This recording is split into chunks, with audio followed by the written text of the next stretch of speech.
Vamos informar, UNITA e Bloco Democrático reafirmam continuidade da Frente Patriótica Unida, mesmo com a saída do Para Já.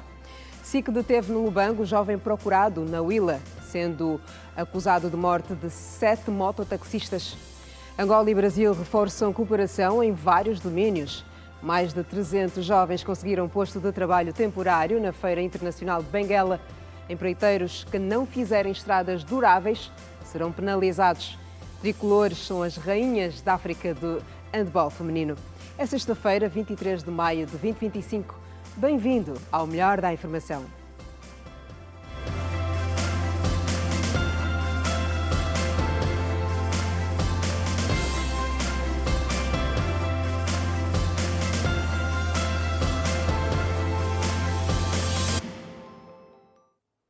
Olá, boa noite.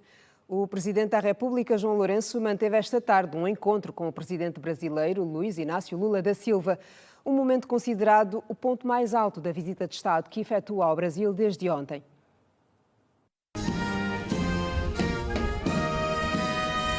Foi com honras militares que o Presidente da República, João Lourenço, foi recebido na tarde desta sexta-feira no Palácio do Planalto, em Itamaraty, em Brasília, pelo Presidente do Brasil, Luiz Inácio Lula da Silva, no âmbito da visita de Estado de 3 dias que João Lourenço efetua ao Brasil, a convite do homólogo brasileiro. O chefe de Estado, que se faz acompanhar pela Primeira-Dama da República, Ana Dias Lourenço, subiu a rampa do Palácio do Planalto, passando pelas tropas em parada ao encontro do Presidente Lula da Silva. Feita a saudação protocolar entre os 2 estadistas e entre as primeiras-damas das repúblicas de Angola, Ana Dias Lourenço, e do Brasil, Janja da Silva, seguiu-se a saudação das delegações ministeriais dos 2 países que juntos assistiram ao desfile de cavalaria da Guarda de Honra, momento de homenagem ao presidente angolano pela visita de Estado ao Brasil. O tete-a-tete entre os 2 estadistas e as respectivas delegações ministeriais foi o ponto mais alto da visita. João Lourenço e Lula da Silva testemunharam a assinatura de instrumentos jurídicos nos mais variados domínios, com destaque para os setores dos direitos humanos, agricultura, petróleo e finanças, marcando deste modo um dilatar das relações de cooperação entre os 2 países. No quadro desta visita, o chefe de Estado angolano deve reunir-se com representantes da classe empresarial brasileira com o propósito de apresentar as potencialidades de Angola no quadro da captação de investimentos. Ainda durante esta visita, o chefe de Estado angolano deve reunir-se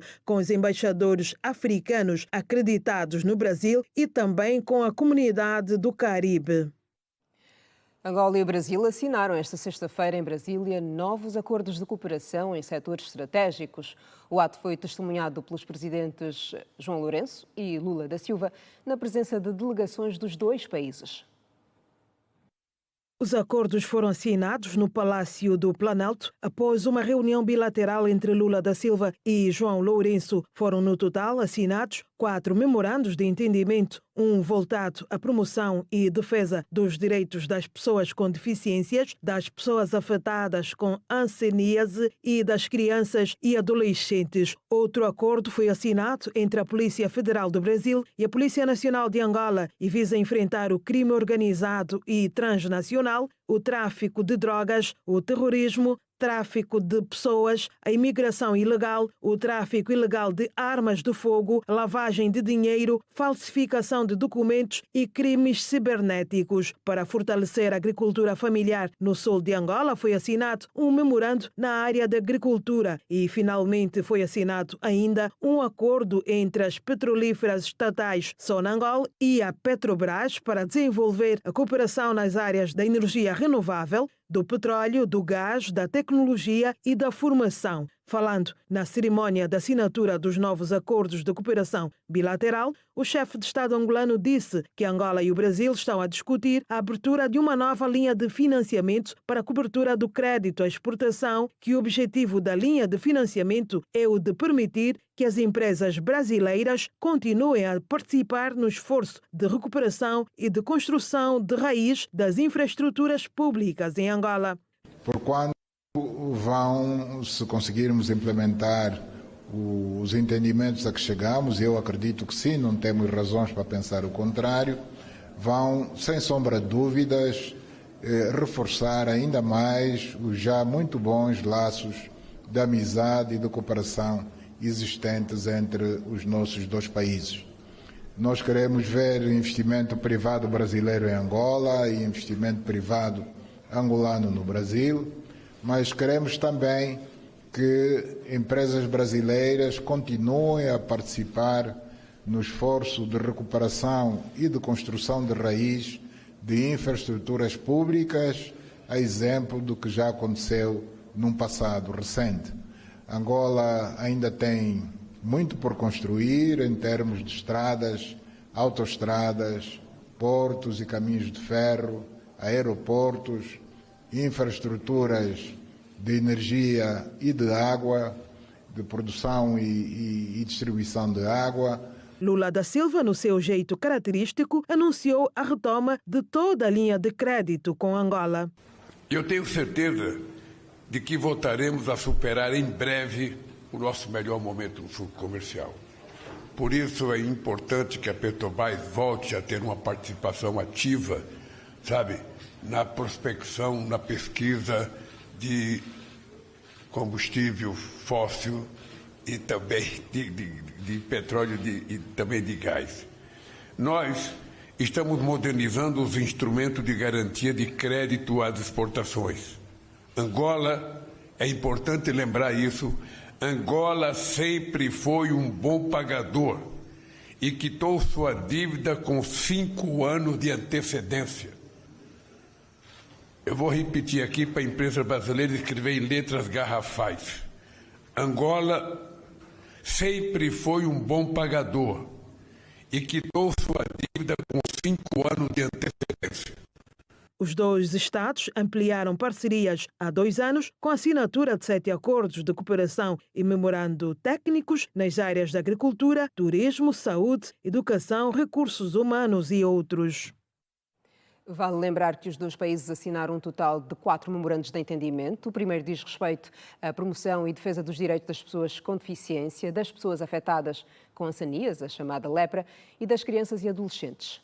Outros acordos assinados entre a Polícia Federal do Brasil e a Polícia Nacional de Angola visam enfrentar o crime organizado e transacional, também o tráfico de drogas, o terrorismo, o tráfico de pessoas, a migração ilegal, o tráfico ilegal de armas, a lavagem de dinheiro, a falsificação de documentos e crimes cibernéticos. Já na área da agricultura, o Brasil e Angola assinaram um memorando para o fortalecimento da agricultura familiar no sul de Angola, com ênfase para o Vale do Cunene.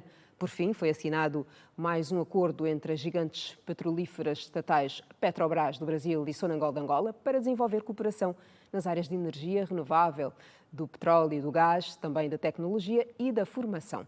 Para falar mais sobre estes documentos, ora assinados, está connosco o economista Mário Saveto. Boa noite, bem-vindo. Boa noite, obrigado. Boa noite extensiva a quem nos acompanha. Naturalmente. Vamos começar pelo capítulo das energias renováveis. Já era hora de Angola abraçar, até porque tem muitos compromissos sobre o clima. É interessante. Mais do que nunca, entendemos que esta visita da Sua Excelência Presidente da República veio reforçar aquela parceria que já existe, e vamos falar aqui entre vírgulas, né, dos 50 anos da independência. Sabemos que foi o Brasil o primeiro país a reconhecer a independência de Angola, e sobre o Brasil temos muito proveito.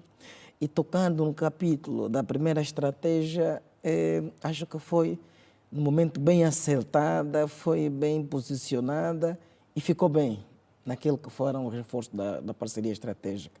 Mais do que nunca, nós precisávamos desse instrumento para regularizar, para uniformizar, para nos organizarmos e para aprendermos também com os outros. É importante. Até que ponto estamos atrasados na transição energética e precisamos desses instrumentos?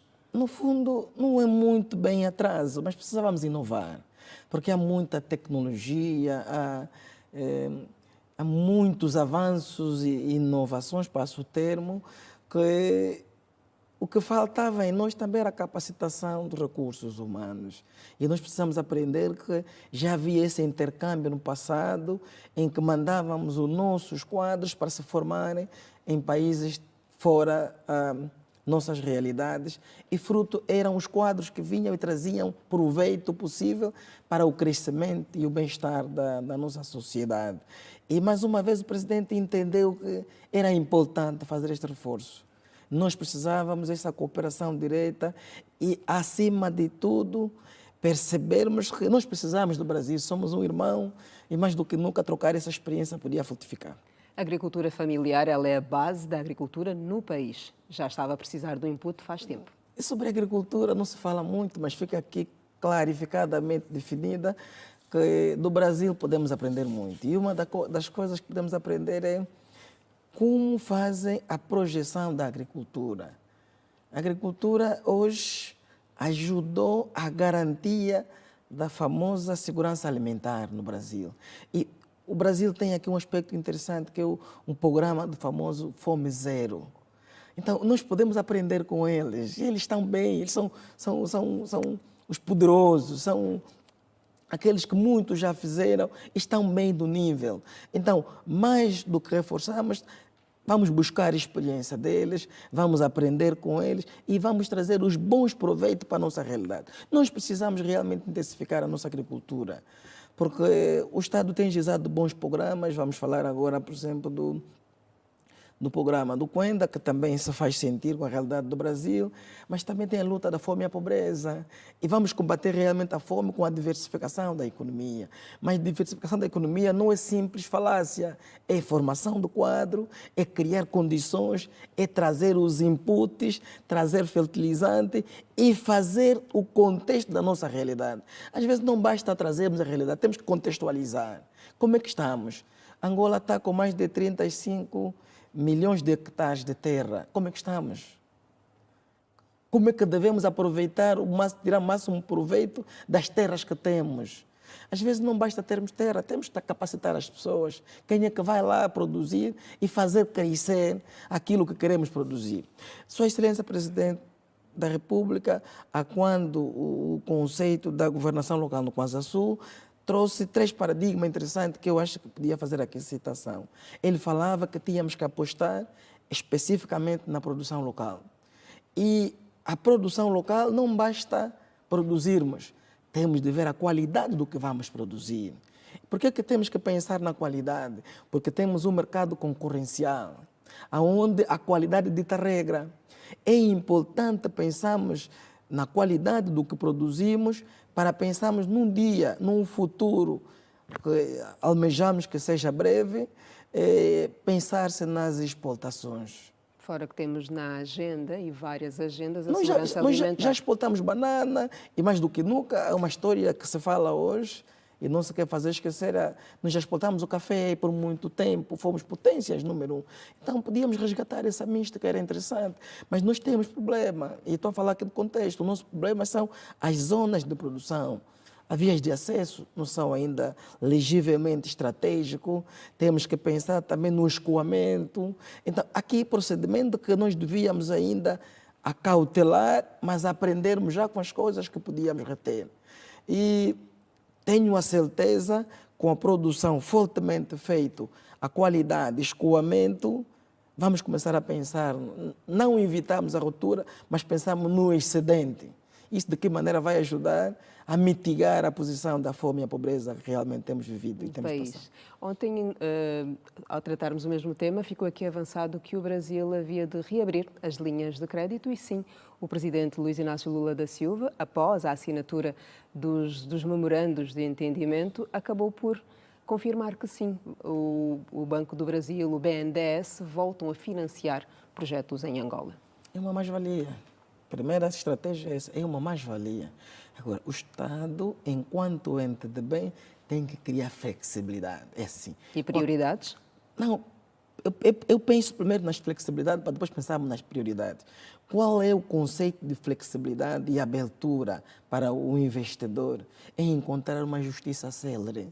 Ele tem de saber que eu vou investir, depois amanhã sei como tirar o retorno do investimento. É encontrar um mercado aberto, com não excesso de imposto, mas com abertura e flexibilidade nos impostos. Porque às vezes não conseguimos ter bons investidores porque veem o nosso mercado com muitos condicionalismos. É interessante que tenhamos mais investidores por Angola, por duas questões. Primeiro, porque um dos memorandos que devia se ter, e eu acho que também ficou aprovado aqui, é a cultura agora cooperativas. As cooperativas agrícolas realmente devem definir. E depois vamos falar do agronegócio. Por que falamos do agronegócio? Falamos porque até agora ficou definido, pelo menos em 2024, o relatório que nós vimos e apreciamos, é que mais de 70% das importações do agronegócio ficou virado para açúcar e para o frango, bovinos e caprino. Mas o que é que depois define-se e retém? Nós temos mais de 340 milhões de dólares só para as importações. A ideia que depois fica, por que não mitigamos os excessos das importações e pensamos na produção local? Quem vem cá investir vai trazer uma fábrica, vai trazer um estabelecimento, vai trazer uma representação. E começamos a pensar não só em abrimos as fábricas, abrimos as lojas, mas pensamos na sustentabilidade daquilo que realmente se quer investir. Vamos dar exemplo. Se alguém abrir aqui, já temos a Biocon, que tem a produção de açúcar, imagina que venha mais um investidor e traga mais uma fábrica e pensa, por exemplo, agora numa outra fábrica de açúcar. Vai criar concorrência com a Biocon. Isso de que maneira vai facilitar o nível de preço do mercado. Imagina que venha mais outros importadores que nos tragam os frangos e não sei o quê, a menos custo. Quem realmente vê o mercado como monopólio já começa a sentir-se arriscado, porque o mercado tem sempre a duas absorção, é a qualidade do produto e o equilíbrio do preço. Então, duas coisas determinam aquilo que vai ser a concorrência no mercado. Trazer aqui investidor foi a melhor aposta do presidente. Agora queremos efetivação, queremos que realmente isso se materialize e que isto visa o crescimento do bem-estar social. Todo o crescimento e desenvolvimento econômico, dizia um economista, de um país deve se repercutir na vida do cidadão. O cidadão tem que estamos a crescer porque pelo menos o nível de vida temos ajustado e vale a pena apostar, porque o Estado, enquanto ente do bem, vai sempre primar para o bem-estar social, vai trabalhar para as comunidades, vai trabalhar para as populações. Então a estratégia é essa, vamos aproveitar e vamos tirar maior proveito do Brasil, aquilo que eles têm melhor e quem sabe nós também venhamos a aprender com aquilo que realmente eles fazem bem. E aí olhamos para as prioridades, sendo o Brasil totalmente experiente em diversas áreas, onde Angola quer captar mais a experiência brasileira. Mais do que nunca ficou aqui definida a questão da agricultura. Para nós era muito interessante. E depois eu vou reiterar a questão do agronegócio, porque é ali onde achamos que também era estratégico. Nós temos bons importadores, bons solos também. Temos importadores que trazem material para aqui, mas temos solo suficiente para produzir localmente. E a produção local é estímulo para o crescimento econômico. Então, por que não criamos condições para vir cá investir? O Estado tem hoje umas instituições muito credíveis, que a todo mundo dá credibilidade. Estou a falar do Fundo de Garantia de Crédito. Este é um fundo que, se for bem fiscalizado, bem acompanhado, vai dar garantia para quem vai querer investir. Eu tenho de perceber, na eventualidade de haver algum conflito, por exemplo, com o Estado angolano, como vou reiterar o que eu investi. Como é que está a justiça?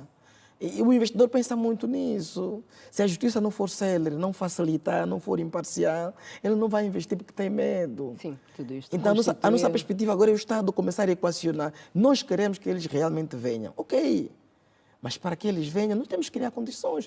Os excessos de imposto que temos exigidos também, às vezes, afugenta os bons investidores. Vamos criá-los, vamos acarinhá-los. Vamos trazê-los para aqui a dizer que nós temos interesse. Digam o que vocês realmente querem e nós vamos apoiar. Terra temos, água temos, luz temos, apoio institucional, vamos acompanhar. Eles precisam de bons ambientes para os negócios. Não, se nós acompanharmos, vamos criar ambiente. Ambiente de negócio se cria. Propício. Ela por si não vem. Não, nós vamos criar e vamos dar facilidade. Vamos dar exemplo que é que realmente afugenta os investidores. Burocracia. Também são os sufocos dos impostos. É muitos impostos que os investidores vão encontrando. E se ele vê que naquilo que vai ser o nível de investimento, o rendimento não vai ser totalmente desejado, ele acaba recuando. Então o Estado, quando abre flexibilidade, vou me referir aos importadores, devia haver uma fiscalização ativa e efetiva. O Estado já cria isenção para muitos produtos. A pergunta que fica é por que o mercado continua em alta? Por que os preços continuam? Então, aqui há um acompanhamento que devia se ter, sobretudo pelo departamento ministerial que tem o controle dos preços. E começamos a avaliar, porque depois sobra para o cidadão. Então, acho que o Estado agora... O Estado tem de perceber que faz muita coisa, tem feito, mas a missão que o povo espera é que o Estado continue a fazer. Então o Estado vai estabelecendo estas parcerias estratégicas, vai criando esse reforço para ver se consegue atingir o nível de sustentabilidade e criar autossuficiência naquilo que é a produção local. E realmente vamos estar todos bem definidos e recebermos mais financiamento, recebemos mais investidor, temos abertura no mercado, criamos o fomento ao emprego. O fomento ao emprego vai dando poder de compra às famílias e vamos ganhar um bocadinho de estabilidade social. No fundo, vamos caminhar para concretizar as nossas metas de desenvolvimento sustentável. Nós acreditamos no governo, mas também o governo tem que acreditar nas políticas que vai gizando e tem que pensar no bem comum, tem que pensar no povo. O povo está realmente sufocado com os impostos e temos que ver aqui a abertura como realmente mitificar, ajustar, reajustar aquele que é o nível de poder de compra das famílias. Eu vou agradecer a sua presença, Dr. Mário. Espero contar consigo em breve para outras análises. Nós estamos aqui sempre à vossa disposição. Boa noite. Boa noite. Vários utentes enfrentam dificuldades para chegar ao Hospital Materno-Infantil Azancó de Menezes, devido à falta de iluminação e também à escassez de meios de transporte. Na busca pelo atendimento, até mesmo mulheres grávidas precisam de recorrer a motorizadas para chegar à unidade hospitalar ou sair dela. A procura de ajuda médica tem sido uma dor de cabeça e, por vezes, desafiadora, segundo alguns utentes que acorrem ao Hospital Materno-Infantil Azancó de Menezes. Carregando o bebê ao colo com o objetivo de buscar assistência médica, Guilhermina Venâncio conta que para conseguir um lugar no táxi tem de chegar cedo à paragem e, apesar do esforço, não tem sido fácil. O táxi sempre fica difícil, por isso que eu chego aqui às 10 horas, devo chegar às 8 horas, mas por causa da dificuldade dos táxis, chego aqui às 10 horas. Nazaré Sebastião fala das dificuldades de acesso ao hospital e muitas vezes não são poupados pelos marginais que aproveitam a fraca iluminação do percurso até a unidade hospitalar. As maiores dificuldades que encontramos mesmo no trajeto é o táxi, principalmente no período da manhã e no período noturno. A esta hora que eu me encontro aqui, o táxi está fácil, mas de manhã às vezes tenho que pegar 2 táxis para chegar até no hospital. No período da noite, então, é mesmo um caos. Essas são as dificuldades que nós encontramos. Tem iluminação. Sim, em algumas partes, né? Porque não em todo o trajeto. Delinquências temos ouvido, eu particularmente nunca vivi essa experiência, mas tem muitos relatos de assaltos na via pública também. Com o perigo à vista, há mulheres que, mesmo gestadas, fazem recurso às motorizadas na busca pelo atendimento hospitalar. Vim buscar uma ajuda médica, mas mesmo assim encontrei essa dificuldade porque é doloroso. Eu nessa condição vi de moto, poderia acontecer alguma coisa. Dificuldade de táxi. Quando eu saio daí para vir aqui, eu tenho que ser moto. Depois do meu estado que eu estou, não dá para constantemente apanhar moto. De Viana até aqui, por vezes 3.000, 5, 4. É complicado quando a pessoa pega o táxi e para logo ali para vir para aqui para o hospital. Fica meramente complicado, principalmente nós que estamos com o bebê, temos que pegar a moto, o vento, essa trajetória toda, fica muito complicado para nós. Mesmo uma luta, principalmente cá na entrada do hospital, não há táxis personalizados, não é? Entretanto, temos aí mototaxistas, temos que pegar mototaxistas de lá para cá.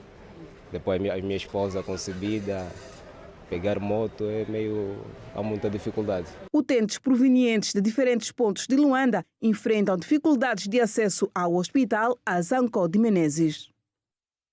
O número de adolescentes que tenta o suicídio tem aumentado no país. Segundo a supervisora do Hospital Psiquiátrico de Luanda, a depressão, os conflitos familiares e a separação de casais estão na base deste aumento. O estigma e a falta de compreensão sobre os transtornos mentais são motivos que levam ao preconceito. Em Angola, o número de adolescentes que tentam suicidar-se tem aumentado. De acordo com a supervisora do Hospital Psiquiátrico de Luanda, Marinela da Graça, o conflito familiar, a depressão e a ansiedade estão na base deste aumento. A maior parte dos casos com tentativa de suicídio que a gente recebe são mais adolescentes. Não quer dizer que nós não temos também jovens, adultos, mas é de um número bastante reduzido. Pois, para ele chegar até a tentativa de suicídio, vem já, muitas das vezes, ele tem tido uma depressão. Começa com isolamento, já está entrando na fase depressiva. Ele, nesta fase depressiva, estando isolado, ele tem tempo de pensar: a minha vida já não serve, eu já não sirvo para nada, ninguém me atende, ninguém me ouve. O psicólogo clínico Helder Felipe disse que os transtornos mentais têm sido banalizados, levando as pessoas a procurarem ajuda religiosa. O primeiro passo que as pessoas procuram quando têm critério ou sinais de perturbação mental, uns vão para a igreja, outros procuram outros caminhos. Né? Mas tudo isso por causa da falta daquilo que é a promoção de saúde mental no seio da nossas comunidades. Então é importante que haja mais promoção na saúde, é importante que primamos mais pela prevenção, porque parece que não, a cada dia que passa vai crescendo o número de pacientes de saúde mental no Hospital Psiquiátrico de Luanda e em Angola em particular. A procura por um psicólogo no país ainda é reduzida. Isaura Antônio e Helder Felipe avançam os fatores que estão na base para procurar este profissional. Os psicólogos, para tratar primeiramente da sua saúde mental, por causa de desenvolvimento pessoal, visto que algumas pessoas não conseguem lidar muito bem com o impacto da sociedade, mudança de emprego, ficar muito distante da família, fatores que influenciam o meio social e juntamente com o físico e o psicológico. Problema de usos de álcool e outras drogas tem levado as pessoas ao hospital psiquiátrico. E não só, também problemas de doenças crônicas, né, também levam pessoas à saúde mental.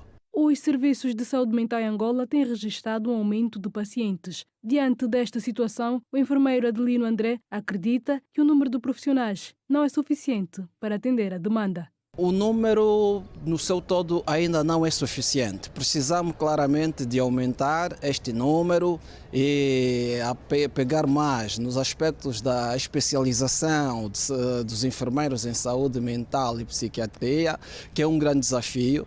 A depressão e a ansiedade estão na base deste aumento. Violência contra a criança. Registro de 3 casos de abuso sexual a menores por dia no Kazenga. Em destaque.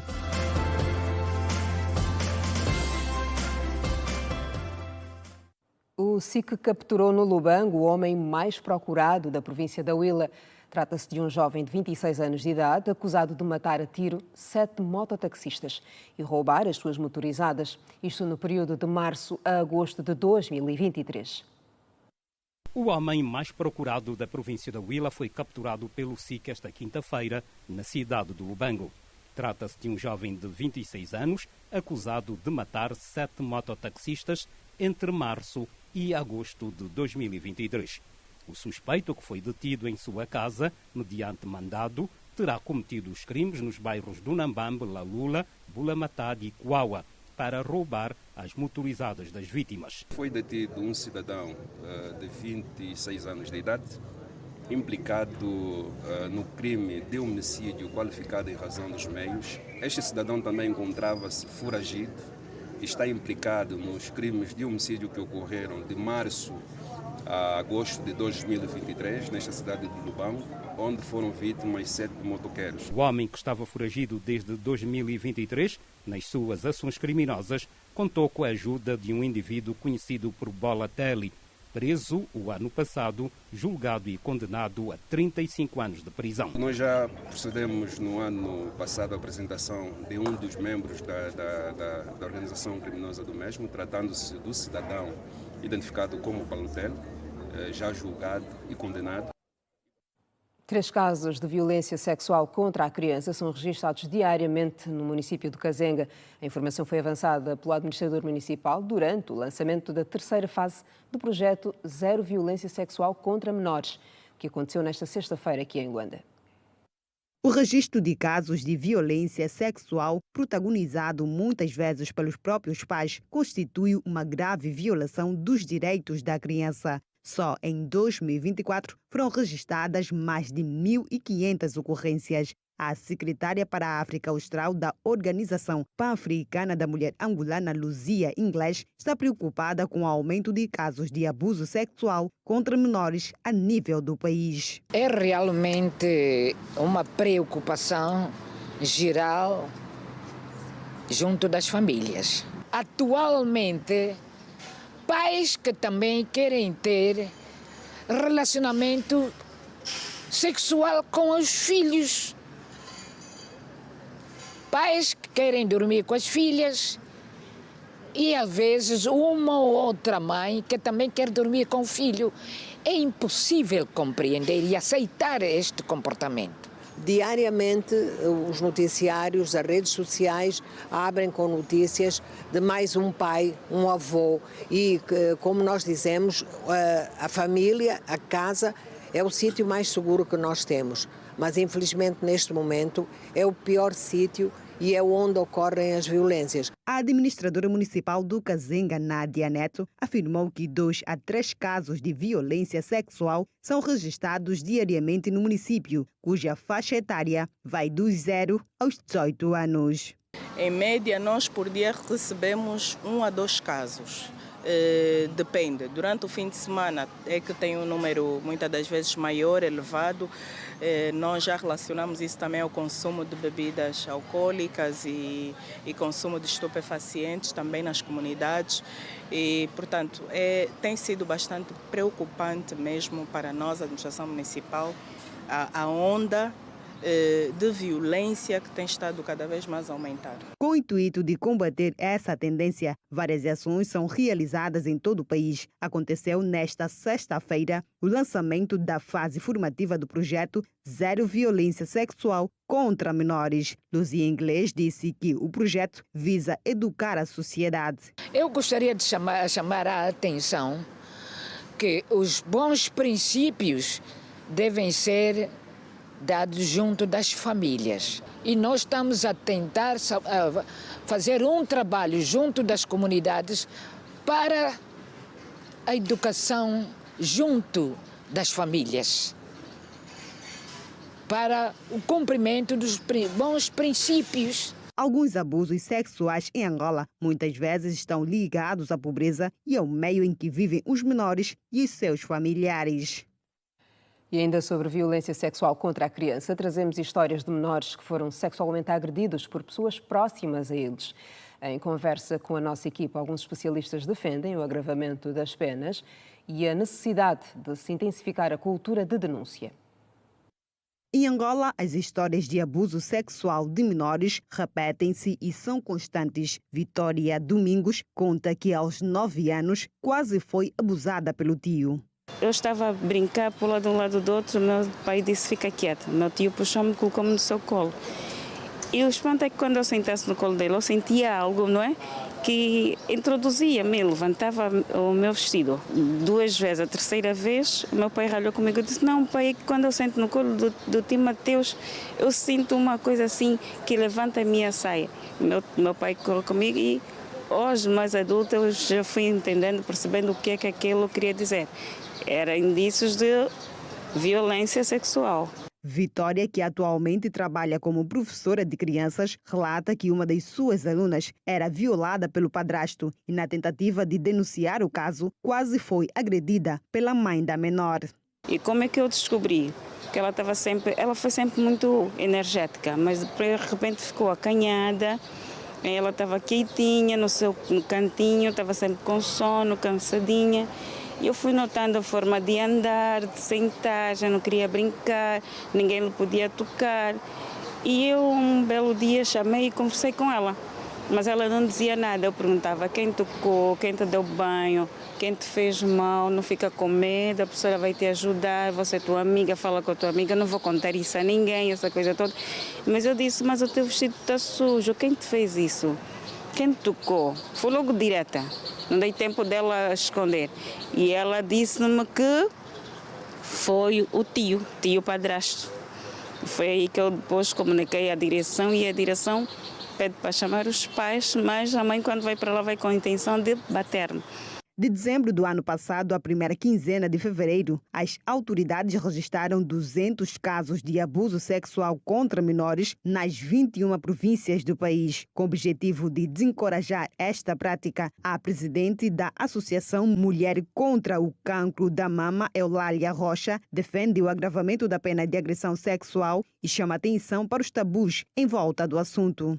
Esta questão de violação de menores acontece na sua maior parte das vezes no seio da família. E nós, como ainda temos alguma educação tradicional, não queremos fazer a denúncia, que é mau. Em relação ao tribunal ou à polícia, eu ainda acho que as penas deviam ser um pouco mais pesadas. As penas são muito pequeninas, deviam ser um pouco mais elevadas.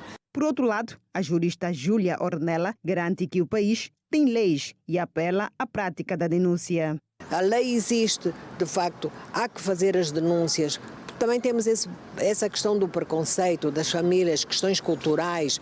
Se vai queixar o pai, lá vem a mãe pedir, depois o pai vai preso e depois não tem o sustento. Mas não podemos deixar que isso aconteça. Apelar às mães, às avós, às tias, à comunidade, a quem convive e que assiste a esses casos, que os denuncie, porque nós temos as leis. Agora, é preciso denunciar. Se elas não chegam ao sítio de denúncia, fica difícil agir. Então, o apelo aqui que eu deixo é esse. Vitória Domingos alerta também para a necessidade de se instruir as crianças a partir de casa.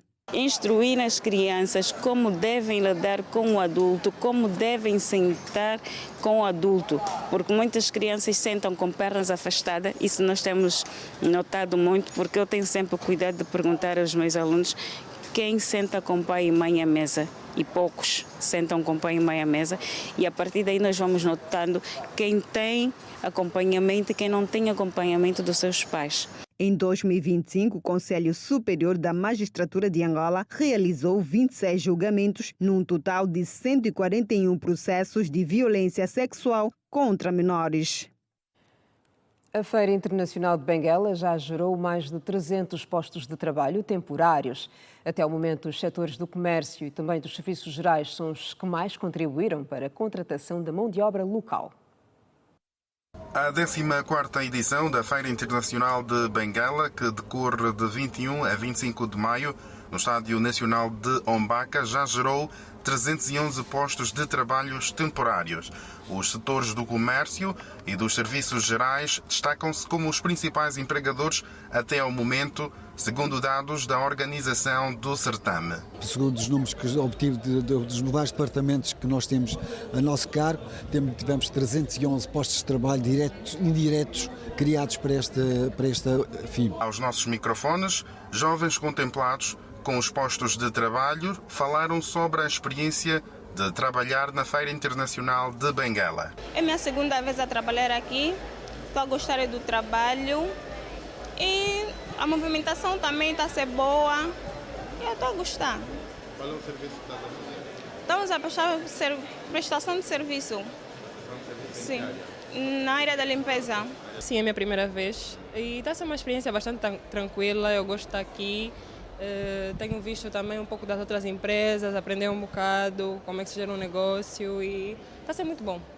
Essa oportunidade serve para muita coisa. A gente aprende a fazer comércio, a como interagir com as pessoas, a conhecer mais do nosso mercado.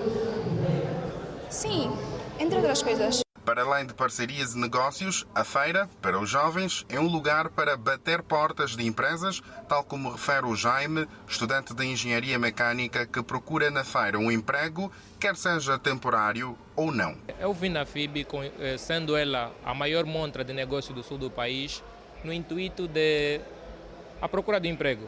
Como estudante universitário, estando na parte da transição, vou agora para o último ano, o próximo objetivo é ter um emprego. Então, sendo a FIB uma das maiores montras de negócio, acredito que aqui possam ter oportunidades não só para clientes individuais e empresas, como também para poder ter, se calhar, o primeiro emprego nesse caso. Nós, portanto, por exemplo, contratamos os escuteiros, fizemos protocolos com escolas de que também dão, portanto, alunos, não é dão alunos, portanto, para, como é que é dizer, para trabalharem, não é? Portanto, ou seja, solicitam-nos antes da FIB a dizer que têm alunos que queriam, portanto, como participar e poderem fazer estágios durante a altura da FIB, e eles vêm, portanto, e fazem durante este evento vários trabalhos connosco, nomeadamente inquéritos, nomeadamente apoio às crianças, neste caso para o Espaço Candengue, a nível da parte do apoio que tem que ser com monitores. Damos também uma educação às próprias, ou seja, formação quando fazemos as feiras. Isso também é um grande objetivo. Veja no próximo bloco o desporto dentro e fora do país. O intervalo não demora, nós voltamos a seguir. Até já.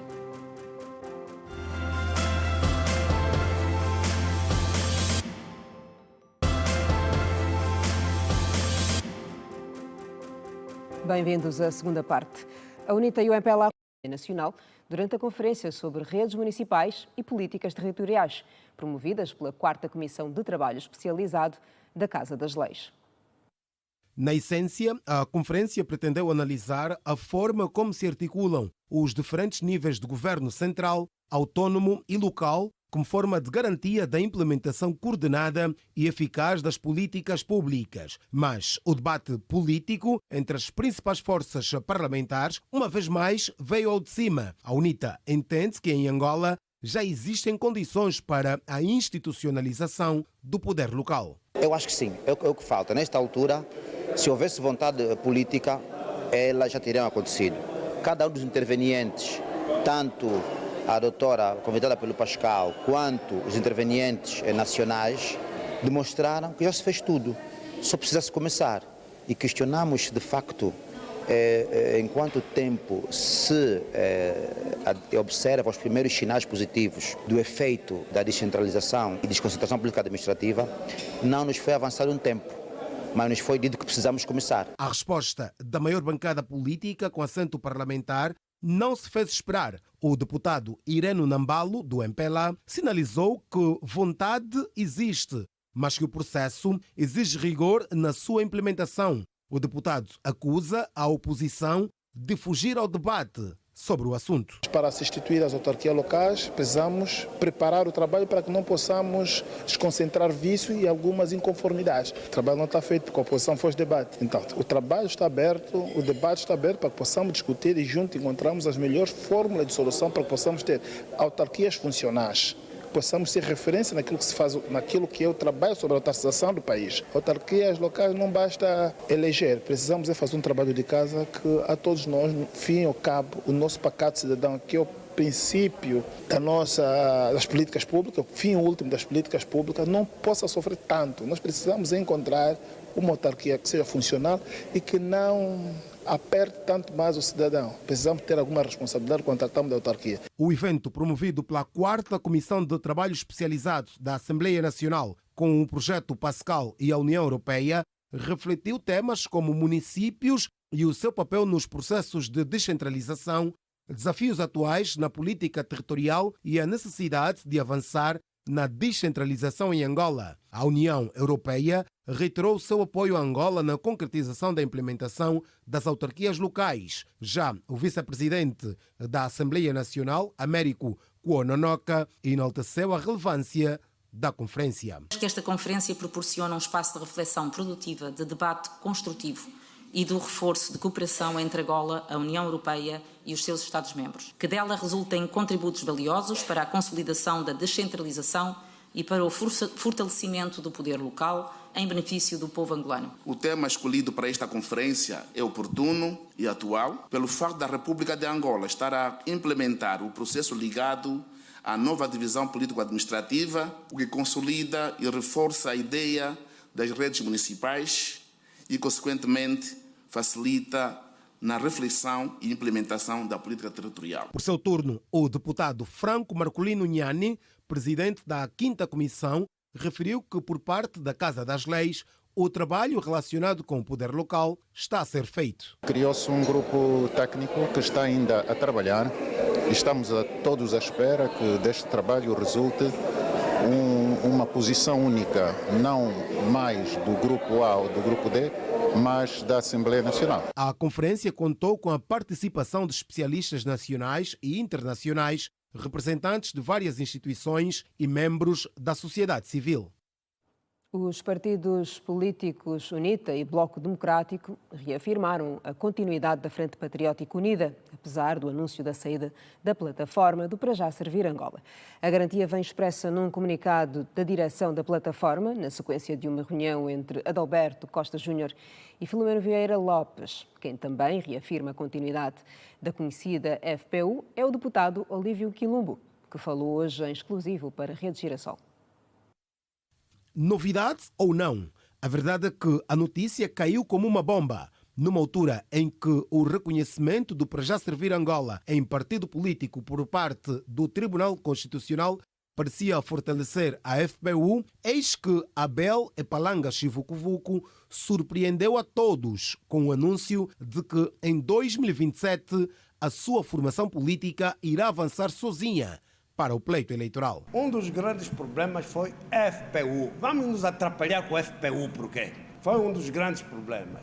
Está no comunicado, eu recebi um mandato e a responsabilidade do Congresso preparar o partido para a necessidade de poder ter que avançar para as eleições sozinho. Chivukuvuku fez o anúncio no final do Congresso Constitutivo do seu partido e na presença de representantes da UNITA e do Bloco Democrático. Em reação, os presidentes da UNITA, Adalberto Costa Júnior, e do Bloco Democrático, Filomeno Vieira Lopes, respectivamente coordenador-geral e coordenador-geral adjunto da Frente Patriótica Unida, se pronunciaram através de um comunicado de imprensa, na sequência de uma reunião entre os dois. Na nota, Costa Júnior e Filomeno Vieira Lopes exprimem a sua total confiança na FPU como via capaz de agregar os angolanos na conquista das vitórias nos pleitos eleitorais que se aproximam. Em exclusivo para a Rede Girassol, o deputado Olívio Quilumbo, um dos parlamentares que chegou à Casa das Leis por via da FPU, preferiu não detalhar a sua opinião sobre a saída do Para Já da plataforma política. Todavia, Quilumbo, que é atualmente um dos vice-presidentes do grupo parlamentar da UNITA, afirma categoricamente que a saída de um dos membros em nada irá beliscar a FPU. Não se fecha nem se encerra com a saída de um ator. Acho pelo contrário. A saída de um ator representa o grau de liberdade que essa organização tem, que esse espaço tem. Agora, os patriotas estão disponíveis para a alternância, têm a Frente Patriótica Unida como um espaço comum de realização política e desta grande frente ou ampla frente para a alternância. Olívio Quilumbo refere que existe no cenário político nacional muitos partidos e pessoas individuais com vontade de integrar a FPU. Existem muitos atores angolanos na condição de políticos, sociedade civil e partidos políticos com vontade de participar nesta frente. E, portanto, é um espaço aberto. São questões que eu não consigo responder porque não sei em que momento isso aconteceu. Só posso dizer que a Frente Patriótica Unida não se fecha, não se encerra com a saída de um ator. De acordo com os membros da plataforma, que surgiu em 2021, a FPU continua a ser a expressão coletiva e catalisadora para a mudança, tendo por expoente o grupo parlamentar da UNITA. O Executivo angolano apresentou um novo modelo de conservação rodoviária que prevê penalizações para empreiteiros em caso de falhas na durabilidade das estradas. O secretário de Estado para as Obras Públicas admitiu que a falta de recursos financeiros tem sido o principal entrave para o cumprimento de metas previstas no Plano Nacional de Infraestruturas. Durante a apresentação do Programa de Construção, Reabilitação, Conservação e Manutenção de Estradas Rodoviárias, o Ministério das Obras Públicas, Urbanismo e Habitação anunciou a proposta de um novo modelo de conservação que responsabiliza diretamente as empreiteiras durante a durabilidade das estradas, impondo penalizações quando os prazos de conservação não forem cumpridos.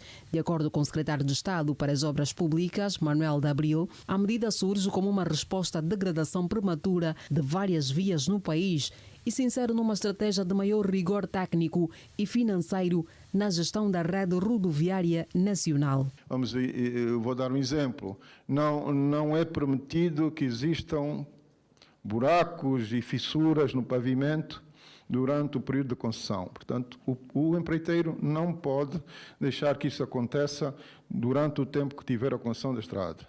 Não pode acontecer que não exista sinalização rodoviária, quer vertical, quer horizontal. Portanto, há um conjunto de parâmetros pré-definidos para que o empreiteiro obtenha determinados resultados e seja avaliado em função do seu desempenho. O pagamento não é feito com exceção da reabilitação, do troço em reabilitação, o pagamento é feito por valores anuais, que o concessionário pode sofrer penalizações. Foi também apresentado o programa de instalação de portagens em zonas fronteiriças com o objetivo de captar receitas que ajudem a financiar a conservação das estradas. No entanto, o responsável governamental reconheceu que Angola ainda não atingiu as metas estabelecidas no plano de construção de infraestruturas rodoviárias. Segundo avançou, o Plano de Desenvolvimento Nacional 2023-2027 prevê a construção de mais de 2.500 quilómetros de estradas e a reabilitação de outras centenas até ao final de 2025. Mas o governo admite que a escassez de recursos financeiros continua a ser o principal entrave para o avanço das obras. O programa de construção de infraestruturas rodoviárias, atualmente em curso, estabelece como prioridade áreas que estabelecem a ligação entre cidades, capitais de província, entre sedes municipais e comunais e promovam a ligação entre o litoral e o interior do país, assegurando as ligações rodoviárias aos principais portos e aeroportos do país. Portanto, esta é a prioridade do nosso programa de reabilitação de infraestruturas rodoviárias. A rede nacional conta atualmente com mais de 12.000 quilómetros asfaltados, o que representa cerca de 43% da sua extensão total. Desde o início da reestruturação, já foram construídas 851 pontes definitivas, somando 33.724 metros e 364 pontes metálicas provisórias. O secretário de Estado avançou que a criação de um sistema de gestão rodoviário também está entre as prioridades para monitorar o estado de conservação da malha viária, cuja idade dos pavimentos reabilitados varia entre 5 a 20 anos, muitos deles sem qualquer tipo de manutenção até à data. Os nossos pavimentos, na generalidade, são projetados para um período de vida útil de 10 anos, o que quer dizer que alguns já ultrapassaram. Cerca de 60% têm mais de 10 anos de reabilitação. De acordo com dados divulgados pelo Ministério das Obras Públicas, o Executivo angolano tem em curso 26 projetos de construção e reabilitação de infraestruturas rodoviárias. Acidente numa mina de ouro. 100 mortos e 100 feridos, mineiros continuam soterrados na África do Sul. Em destaque.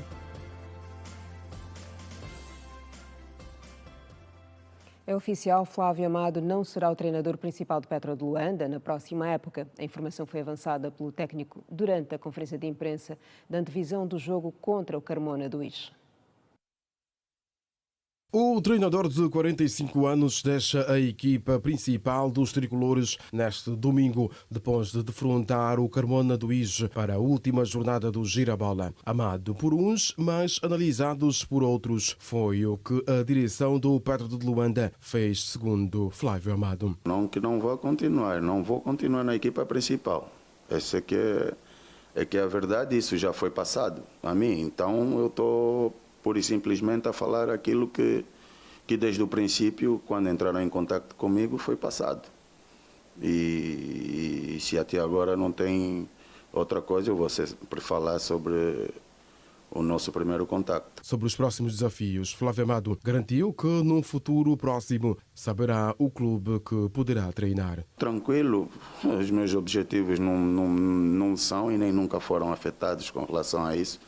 Vou continuar a trabalhar. Se aparecer um clube para o Girabola, vou dar também, como fiz esta época, vou dar o meu máximo e vamos ver no futuro. Para o atleta do Clube Tricolor Maia, a saída de Flávio Amado não o afetará, apesar de ser o técnico que lhe mais minuto deu de jogo. Não sinto essa pressão e nunca devo sentir, porque eu é que faço para mim conseguir jogar e tudo mais. Não depende do treinador, depende de mim mesmo. Recordo que o Petra de Luanda é líder e campeão do Gira-Bola com 65 pontos, com a possibilidade de subir para 68 pontos, caso vença o último e despromovido Carmona do Ige. E o Petra de Luanda sagrou-se bicampeão da Taça de Vencedores das Taças hoje, ao derrotar na final o Al-Ahly por 29-18 ao intervalo. As tricolores levavam vantagem de 6 golos, com o placar de 26-10. Recordo que a edição número 41 da prova decorreu na cidade do Cairo, onde a equipa do Eixo Viário concluiu a competição de forma invicta. Da atualidade internacional, nenhum dos 260 trabalhadores presos numa mina de ouro na África do Sul morreu ou ficou ferido depois de um acidente que deixou trabalhadores presos no subsolo. A garantia foi dada pela empresa mineira. Entretanto, o Sindicato dos Mineiros mostra-se preocupado porque alguns continuam no subsolo. Segundo a empresa Sibanye Stillwater, 79 mineiros já foram retirados do subsolo, enquanto os demais 181 que aguardam resgate receberam comida e serão içados para a superfície assim que a segurança para tal for confirmada. Entretanto, o presidente da Saúde e Segurança do Sindicato Nacional dos Mineiros disse que temia pela segurança das pessoas que ainda estavam dentro da mina, pelo tempo que ficaram sem comida nem bebida. Os mineiros ficaram presos no subsolo nesta quinta-feira, depois que o sistema de guincho usado para acessar a um poço na mina de ouro foi danificado. O Senado congolês votou a favor do levantamento das imunidades do ex-presidente da República Democrática do Congo, Joseph Kabila, depois de suspeitas sobre ligações do ex-chefe de Estado congolês ao M23. Entretanto, o presidente da RDC, entre 2001 e 2019, nega qualquer ligação ao grupo. Foram 88 votos a favor contra 5, numa votação feita de forma secreta, segundo a agência Reuters. O Programa Alimentar Mundial denunciou hoje que 15 caminhões que deviam ter distribuído mantimentos na quinta-feira à noite a padarias geridas pela Agência da ONU no sul da faixa de Gaza foram saqueados. A informação é avançada pela agência Lusa, citando o PAM, que afirma que os caminhões transportavam mantimentos essenciais para as populações famintas que aguardavam ansiosamente por ajuda. A agência da ONU acrescenta que a fome, o desespero e a ansiedade sobre a chegada de ajuda estão a aumentar a insegurança na faixa de Gaza. O Programa Alimentar Mundial afirma que precisa do apoio das autoridades israelitas para entregar volumes muito maiores de ajuda alimentar a Gaza, de forma mais rápida, consistente e através de rotas mais seguras. 390 prisioneiros de guerra ucranianos foram libertados pela Rússia no quadro do acordo assinado entre as delegações russa e ucraniana durante as negociações na Turquia. A garantia foi dada pelo presidente ucraniano Volodymyr Zelensky, que demonstrou desejo de ver o processo continuar até se atingir a meta, que é a troca. Vamos fazer um breve intervalo, não saia daí, nós voltamos a seguir. Até já.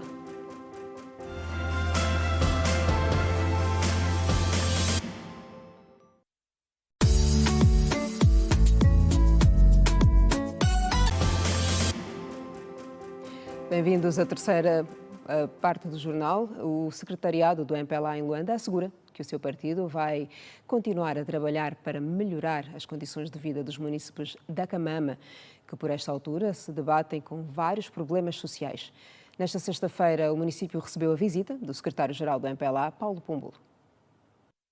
O secretário-geral do MPLA, Paulo Pombolo, foi nesta sexta-feira ver de perto o estado de organização e funcionamento das estruturas do partido na Camama, que desde janeiro deste ano ascendeu à categoria de município no quadro da divisão político-administrativa. No final da visita, a número 1 do partido naquela circunscrição detalhou o que foi apresentado ao secretário-geral. Apresentamos o âmbito do que é a vida socioeconômica a nível do município, o nosso trabalho partidário, o que é que os militantes têm dito a nível dos CAPs, porque nós normalmente fazemos trabalho com as bases. Com 31 bairros, o município enfrenta problemas como a falta de energia e água e de infraestruturas sociais, como escolas e hospitais. Problemas que, segundo Claudinete de Almeida, estão inscritos no plano do governo da localidade para este ano. Temos algumas situações ligadas às vias de acesso,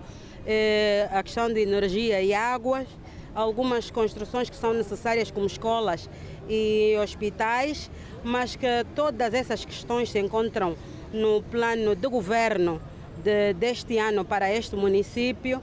Demos esta informação às nossas populações e temos a certeza que esta informação e esta promessa nós vamos cumprir. Vivo e atuante é assim que está o partido no município, segundo os seus militantes. E a semelhança de outras localidades do país, Camama também já está a afinar a máquina para os desafios do futuro. Vamos agarrar alguém com bastante experiência, conhecedora desse território, para que, dentro das estratégias que o MPLA tem para esta circunscrição territorial, pudermos gizar ações que, quer do ponto de vista da administração, quer do ponto de vista do partido, nos garantam a satisfação da nossa população aqui nesta zona e, com isso, termos os resultados a favor do partido MPLA. O partido aqui está muito vivo, está atuante, estão todos em torno da defesa da nossa bandeira e do nosso líder, o camarada presidente João Lourenço. A visita do secretário-geral do MPLA no município da Camama enquadra-se nas tarefas de ajuda, controle e consolidação das estruturas intermédias e de base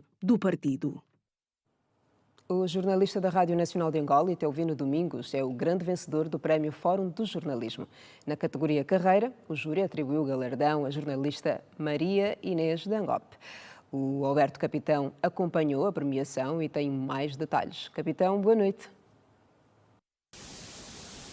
Viva, boa noite, Quina Santos, e a todos os telespectadores do Girassol Jornal.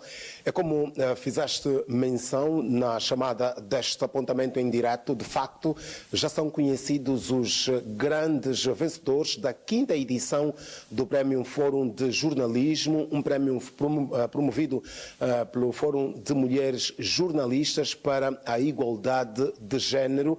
Neste fim de tarde, princípio de noite, ficamos a saber que a jornalista Maria Inês Dangop, com perto de 50 anos de carreira, foi galardoada exatamente nesta categoria Carreira, pelos trabalhos que foi desenvolvendo ao longo destes anos. E o grande prémio do dia vai para o jornalista da Rádio Nacional de Angola, Etelvino João, que é da província do Kwanza Norte. Etelvino João Domingos, que traz duas histórias numa só reportagem. Conta a história de duas mulheres que ultrapassaram todas as dificuldades para continuar a viver com um sorriso no rosto. Eu estou vindo, boa noite, em direto para o Girassol Jornal. De forma muito sintetizada, o que é que lhe vem à alma por esta altura a receber este reconhecimento e também com essas histórias que decidiu contar para os angolanos? Boa noite para si e aos telespectadores da rede de Girassol. Duas mulheres, duas histórias. É, na verdade, o rever da necessidade de olharmos para a mulher do meio rural com outros olhos, ou seja, a atenção que deve ser dada a estas mulheres, porque independentemente das várias dificuldades, elas estão ali e a fazer o seu trabalho, estão ali a dar o melhor de si e para o engrandecimento das suas famílias, para sustento das mesmas. Então aqui surge a necessidade de se olhar para elas com outra atenção. Que diferencial é que estas mulheres têm nas suas histórias se comparado com as outras? É a capacidade de superação das dificuldades. Elas têm na sua forma de ser e estar uma vontade de lutar e vencer que se diferencia de muitas outras, porque imagine que uma é cega, é camponesa e ainda terminou recentemente a sua formação média aos 52 anos, lembra-se, a outra é deficiente dos pés, não tem nenhum, porque caminha, portanto, caminha não, mas desloca-se, locomove-se daquela forma. Então é isto que traz à tona a necessidade e a determinação que têm estas duas senhoras, e acredito que pelo país há muito mais, pela Angola toda, mas estas duas foram as que tivemos acesso e com elas conversamos e chegamos até este ponto. E isto, eu estou ouvindo em 30 segundos, traz daquilo que foram as suas palavras, um contraste com a realidade de muitas jovens que, ao invés de lutarem para a realização dos sonhos, preferem muitas vezes ir pelo caminho mais fácil. Exatamente, e muito mais pelo interior do país. Se caminharmos, vamos ver mulheres com dificuldades sérias, até físicas, psicológicas, mas ainda assim estão aí a lutar. E pelas grandes cidades, vamos vendo outras também, não é que pelos seus motivos, que agora nem adianta julgá-las, porque não estamos na condição de fazer isto, mas está ali a necessidade de sairmos da nossa zona de conforto, ir atrás daquilo que é o ganhar a vida, é o chamado ganha-pão, de forma justa, honesta, porque no fim das contas isto é o que se apela para ficar também de inspiração aos outros que nos acompanham. Muito obrigado. Teovino Domingos, jornalista da Rádio Nacional de Angola, o grande vencedor desta edição 2024 do Prémio Fórum de Jornalismo, repito, promovido pelo Fórum de Mulheres Jornalistas para a Igualdade de Género. Os vencedores vão levar para casa certificados de reconhecimento e também um valor monetário de 1 milhão de kwanzas. Teovino Domingos trouxe a história de duas mulheres que, apesar de todas as dificuldades, conseguiram vencer e estão a dar seguimento às suas vidas na província do Kwanza Norte. O Prémio Carreira foi para a jornalista da Angope, Maria Inês. A partir do Centro de Formação de Jornalistas Cefojor, os cumprimentos são do Song Magalhães e do Alberto Capitão. Boa noite. Boa noite, Alberto Capitão. Bom fim de semana. Hoje ficamos por aqui. A sua escolha faz toda a diferença. Veja o restante da nossa programação. Bom fim de semana para si também. Fique bem. Boa noite.